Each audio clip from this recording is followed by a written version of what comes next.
Fun, comfort, desirability and low running costs. The BMW 3 Series does it all. However, with the arrival of the Jaguar XE and new Audi A4, it's been given a revamp. Visual changes are very subtle. They do include a new front bumper design with slightly bigger air vents. You've also got some redesigned headlamps with slightly different LED structure within there for the daytime running lights. Quite hard to spot actually. There's nothing to see really down the side, so let's just whiz to the back. And here you have some slightly different tail lamps. They're all LED now, while across the entire range the exhaust pipes are ever so slightly wider.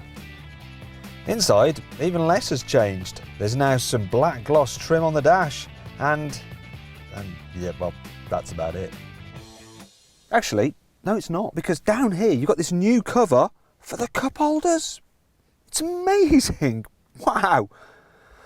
Actually, overall storage in this car isn't too bad. So you've got big side door bins there.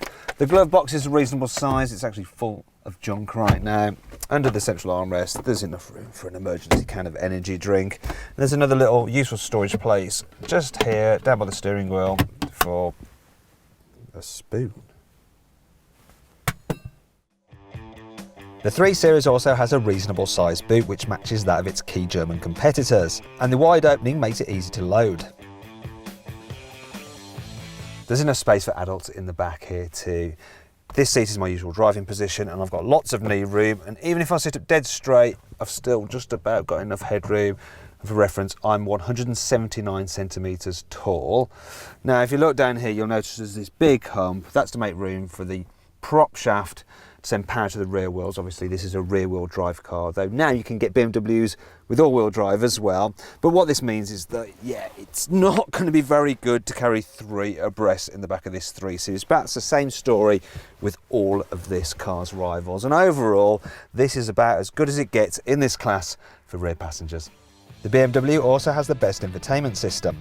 Upgrade the standard fit navigation and you get a lovely wide screen with traffic alerts that let you dodge the jams. Order the concierge service and you don't even have to input the destination yourself. A BMW representative will do that for you remotely.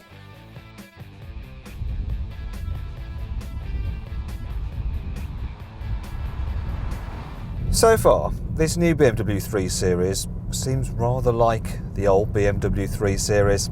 However, there are some more significant changes underneath the skin, and those include some new engines. So you've got some new petrol and diesel engines. For instance, the 2-litre diesel is now much smoother and quieter than the original 2-litre diesel you used to get with this car when it was first launched 3 years ago.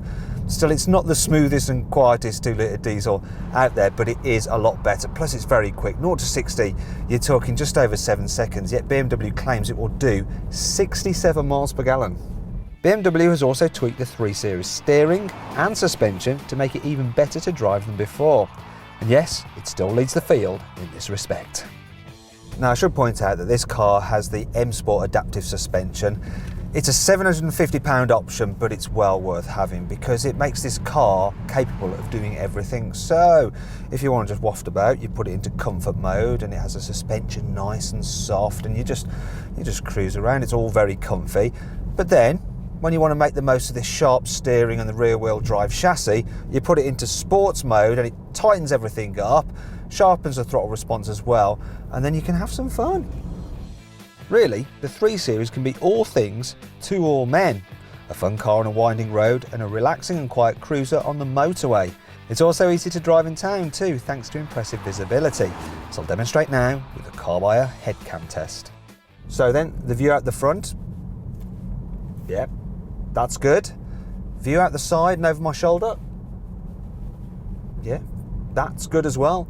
View out the back window. Hopefully you get in this, guys. Yeah, that's good. Yeah, I'll tell you what's not so good. The view here and of the dash, you see.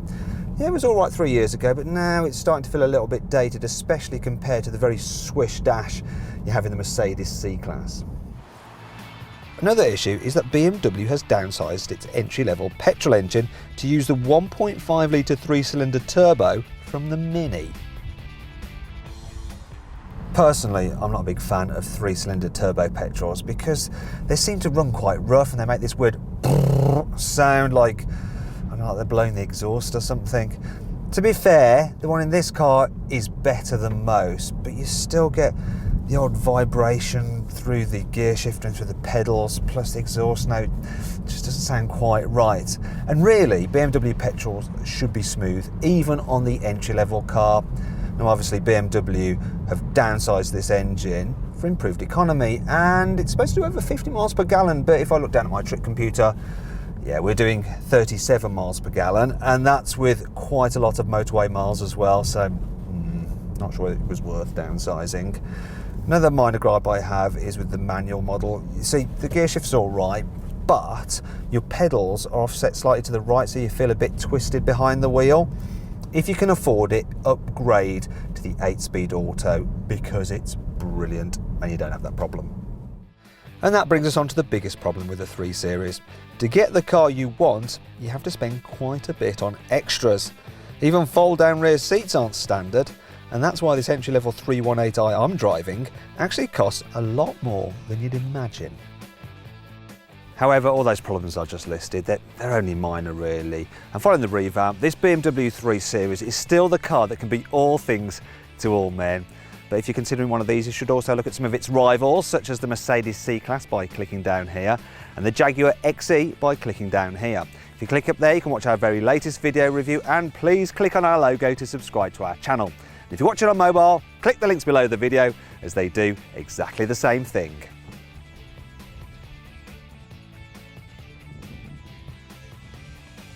What?